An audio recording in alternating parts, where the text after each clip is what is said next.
On est à J-1 avant la sortie de cette première partie de cette 6e et dernière saison de Cobra Kai. L'occasion de revenir sur quelques points sur lesquels on n'est toujours pas revenu sur la chaîne, de vous donner quelques-unes de mes toutes dernières théories, mais surtout vous faire part de mes toutes dernières attentes concernant cette 6e et dernière saison. Installez-vous confortablement, n'hésitez pas à prendre quelque chose à boire, à manger pour regarder cette vidéo dans les meilleures conditions. Je vous rappelle qu'on va suivre toute l'actualité qui va concerner cette 6e et dernière saison de Cobra Kai ici sur la chaîne YouTube via des vidéos, via des shorts et surtout via des lives. Du coup, si tu es intéressé par Cobra Kai, si tu aimes le domaine et si tu apprécies le contenu global de la chaîne, n'hésite pas à t'abonner ainsi qu'activer les notifications pour ne pas rater du prochain contenu Cobra Kai sur la chaîne, ce qui arrive très bientôt. Vu que ça arrive demain, on va même faire quelques lives dans lesquels je vais vous inviter vous pour nous faire part de vos avis concernant cette première partie de la série. Bien évidemment, en plus de toutes les théories qui vont revenir sur la deuxième partie, sur la troisième partie, de toutes les vidéos easter eggs, etc. Cette semaine va vraiment être remplie pour les fans de Cobra Kai. Du coup, abonne-toi, active les notifications, laisse-moi un petit pouce bleu pour me soutenir et sur ce, on enchaîne.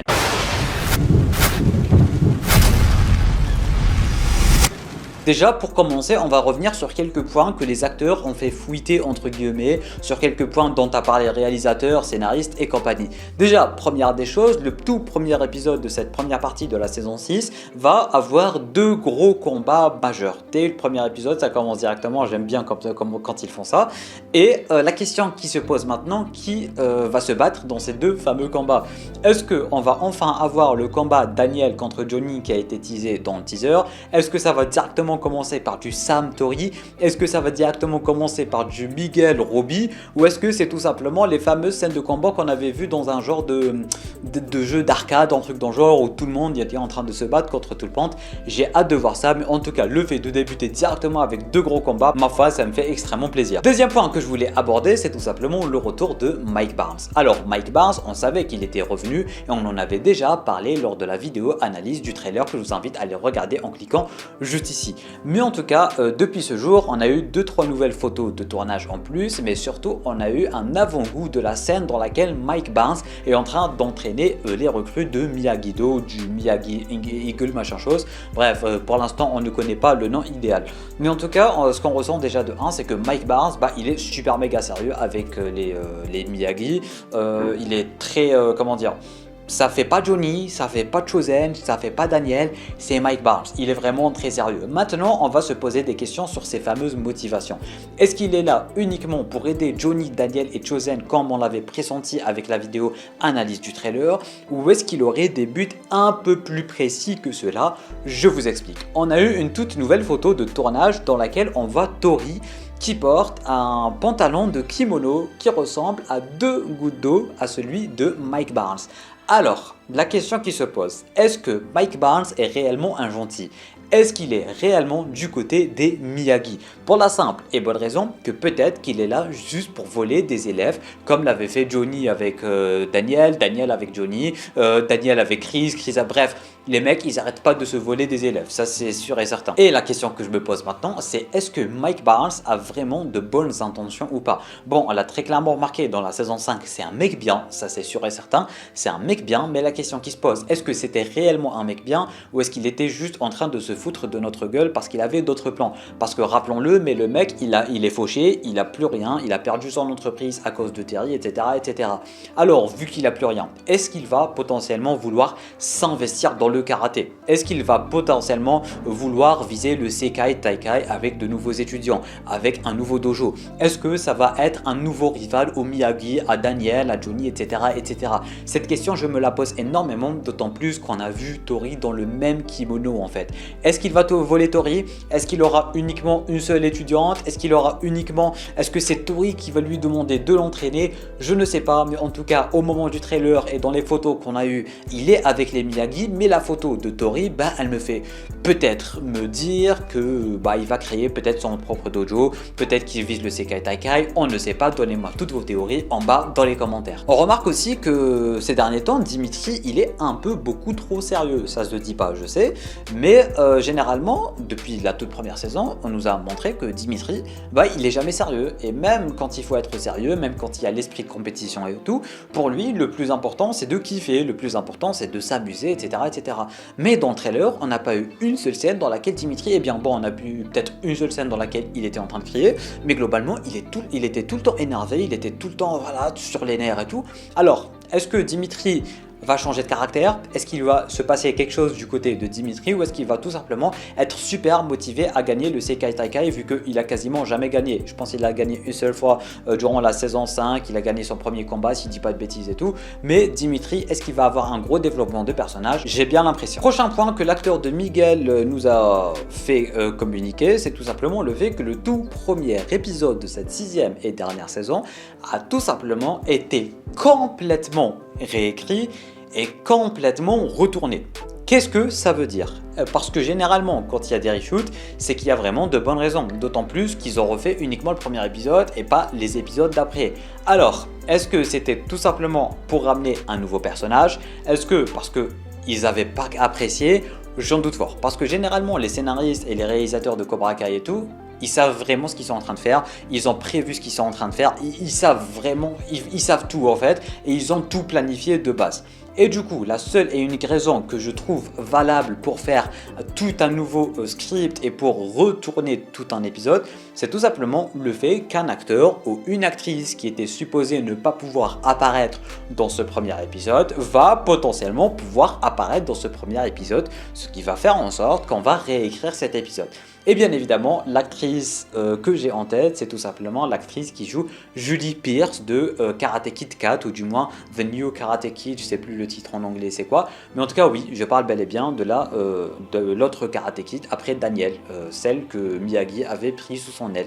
Du coup, il y a toutes les théories des fans, tout le monde veut la voir revenir, veut voir l'héritage de Miyagi, Daniel et Julie et tout. Et je pense qu'il y a vraiment moyen que Julie apparaisse. D'autant plus que l'actrice, durant le tournage, elle avait eu 2 nouveaux enfants, elle avait accouché et du coup elle pouvait pas tourner. Déjà de 1. Et en fait, vous allez voir que ça concorde réellement. Et d'un autre côté, juste après ça, on a eu la fameuse grève des scénaristes qui a mis en pause toutes les productions. Et du coup, vu qu'il y a eu la grève des scénaristes pendant 1 an, voire même plus en fait, elle a eu le temps de voir grandir ses enfants. Ils ont maintenant 2 ans, 1 an et demi, 2 ans. Du coup, maintenant, elle est libre en fait pour pouvoir tourner. Du coup, je sais pas vous, je sais pas ce que vous en pensez, mais je pense qu'il y a un moyen qu'on voit Julie Pierce dans cette 6e et dernière saison. Un point aussi très important dans cette 6e saison, c'est tout simplement le fameux secret de Miyagi. Tout le monde essaye de théoriser, mais en vain. Genre vraiment, on n'a aucune idée de ce que pourrait être ce secret. Si vous voulez me dire que c'est une technique de combat, non, toutes les techniques de combat sont déjà connues par Chozen et Miyagi ne va quand même pas cacher une technique de combat sous son plancher, etc. Non, j'en doute fort.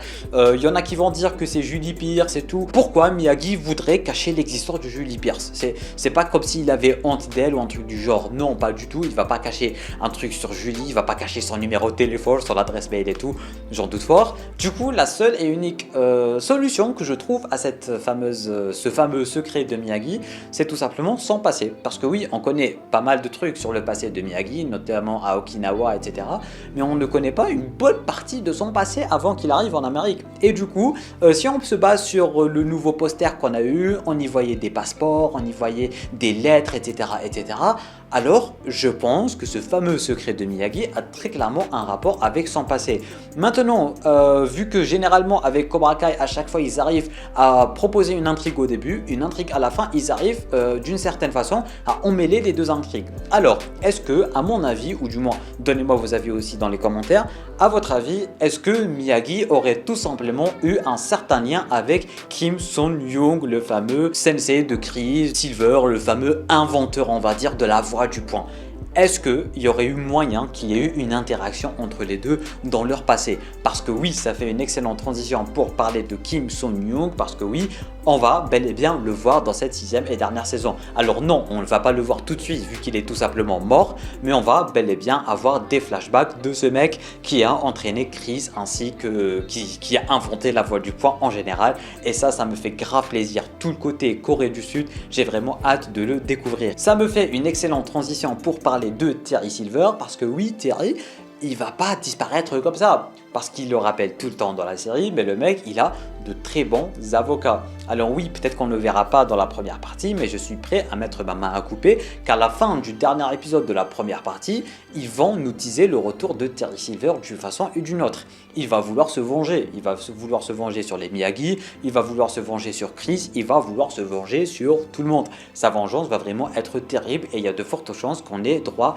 à une mort ou deux durant cette 6e et dernière saison, ce qui me fait une excellente transition pour le tout dernier point que je voulais aborder, qui est tout simplement Larascas. Larascas qui est un de mes personnages préférés, si c'était mon personnage préféré de la série, et c'est aussi le personnage préféré du créateur de la série. Et du coup, Larascas, c'est un personnage qu'on apprécie tous pour la simple et bonne raison que c'est un personnage drôle, mais surtout qu'on comprend énormément et pour lequel on a beaucoup d'affection en fait. Et du coup, j'ai peur que ce personnage meure, pour la simple et bonne raison qu'il a dérangé ou contrarié pas mal de personnes haut placées, à commencer par Terry Silver ainsi que John Kreese. Pour la simple et bonne raison que c'est à cause de lui que John Kreese a été emprisonné et il n'est toujours pas gracié, et c'est à cause de lui aussi que Terry a été emprisonné. Ce qui veut dire que le mec, il est vraiment en grand danger de mort. Est-ce qu'ils vont vouloir se venger directement sur lui?